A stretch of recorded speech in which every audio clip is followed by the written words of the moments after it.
Have you ever wondered how one decision, one mistake made in arrogance, can come back years later to haunt a person so deeply that it changes their life forever? This is the story of a man who had everything: power, wealth, and status. Yet, he threw away the only person who loved him for who he truly was. And when fate brought her back, she wasn't alone. The moment Daniel Spencer saw her across that crowded park, holding two little children by the hand, his heart stopped beating for a second. The world, the sound of laughter around him, the breeze that rustled the trees, all of it faded. All he saw was her, Emily, and the two identical boys with her bright blue eyes. He had left her, for years ago, when she needed him the most. And now, she wasn't just Emily anymore. She was a mother. Their mother. Daniel Spencer was the kind of man you'd read about in glossy magazines. A millionaire CEO at 30, the youngest in his company's history. His life was a whirl of boardrooms, luxury cars, and endless women who loved the idea of his money more than the man himself. But Emily Carter had been different. She was warm, kind, and saw past the tailored suits and expensive watches. She fell for the man who stayed up late sketching business ideas on napkins, who laughed too hard at bad jokes, who sometimes forgot dinner dates because he got caught up chasing a dream. She believed in him when no one else did. And when he slipped a diamond ring onto her finger, Emily thought it was forever. But Daniel, consumed by the hunger to prove himself, didn't understand forever. When Emily found out she was pregnant, her joy was unstoppable. She imagined Daniel's excitement, the way his eyes would light up when she told him. But instead of joy, she was met with a wall of silence, followed by words that shattered her world. "I can't do this, Emily. Not now. I'm not ready to be a father. I have too much on the line.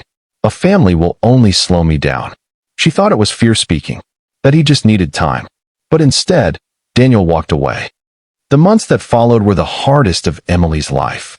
Alone, pregnant, her dreams of a family crumbled. But she refused to let despair win. She worked part-time, leaned on her sister for support, and prepared to bring her children into a world that would one day see how loved they were, even if their father had turned away. 9 months later, she gave birth to twin boys, Ethan and Oliver. Two tiny miracles who instantly became her reason to keep going. The nights were sleepless, the days exhausting, but every smile, every tiny laugh, every little hand grabbing her finger made it all worth it. Meanwhile, Daniel's world had only gotten bigger. More contracts, more headlines, more fame. But every night, when the city lights flickered through his penthouse windows, there was an emptiness he couldn't name. He drowned it with work, with drinks, with parties. Yet, sometimes, in the quiet hours, he swore he could hear Emily's laughter echo in his mind. For years later, his company was hosting a charity event in the city park, a celebration of his latest success.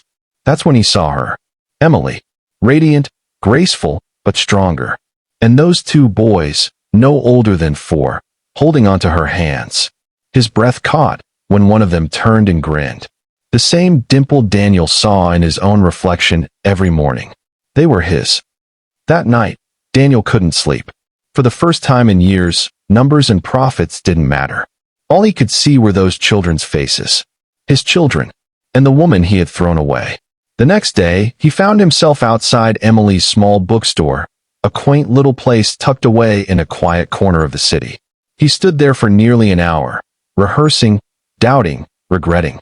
Finally, he stepped inside. The bell above the door chimed softly, and there she was, behind the counter, arranging books. When she looked up, their eyes met, and time seemed to stop. "Daniel." Her voice was quiet, a mix of disbelief and anger. "Emily," he said softly, his throat tight. Can we talk?" But Emily wasn't the same woman he had left years ago. She wasn't fragile anymore.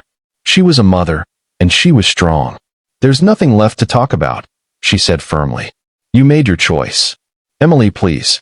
"I didn't know. I didn't realize." His words stumbled out, desperate. "You knew," she cut in sharply. "You just didn't care." Daniel's eyes burned. "I care now. I want to see them. Please. Just once." Emily's chest tightened, but she shook her head. "They don't need someone who shows up when it's convenient. They need stability. They need love. And they already have that, from me. She turned away, her hands trembling, though her face stayed composed. Days turned into weeks. Daniel didn't give up. He came to the bookstore often, sometimes buying books he didn't even need, just for a chance to see her. He sent letters, left voicemails, all saying the same thing, that he wanted to make things right.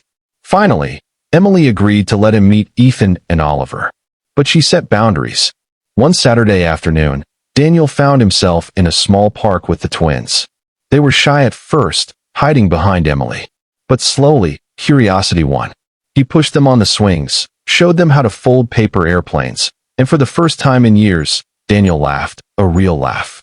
As the sun set, Ethan ran up to him and wrapped his tiny arms around Daniel's neck.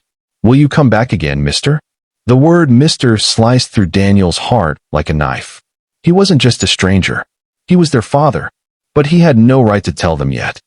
Over time, the walls between them began to crumble. The twins adored him, and Daniel cherished every moment with them. Yet, winning back Emily's trust was harder. One evening, after putting the boys to bed, Daniel lingered at the doorway. Emily walked him out, her arms folded. "Why now, Daniel?" she asked, her voice breaking for the first time. "Why after all these years?" "Because I was a fool," he admitted. "Because I thought success would fill the emptiness inside me. But it never did. I left behind the only real thing I ever had, you. And those boys. Emily, they're everything I never knew I needed." Tears glistened in her eyes, but she shook her head. "It's not that simple. You don't just get to walk back into our lives." "I know," he whispered, "but I'll spend the rest of my life proving that I deserve to be in it." The journey wasn't easy.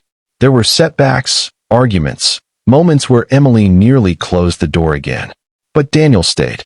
He showed up for every soccer practice, every doctor's visit, every bedtime story. Slowly, Emily saw that he wasn't the same man who had abandoned her years ago. One winter night, after the boys had gone to bed, Emily found Daniel still sitting at the kitchen table, sketching ideas for a children's book he wanted to dedicate to Ethan and Oliver. She watched him quietly, her heart torn. Finally, she spoke. "You really love them, don't you?" Daniel looked up, his eyes soft. "More than my own life." Emily's breath caught. For the first time, she let her walls down. Months later, the twins' 5th birthday arrived. The small backyard was decorated with balloons and streamers. Friends and neighbors gathered, laughter filling the air. Daniel stood by Emily's side as the boys blew out their candles. And in that moment, Emily realized something. He hadn't just shown up. He had stayed. And maybe, just maybe, it wasn't too late for love to find its way back. People can change. Mistakes can be forgiven. And sometimes, love comes back stronger after it has been broken. Because in the end, Daniel Spencer didn't just find his children. He found his family again.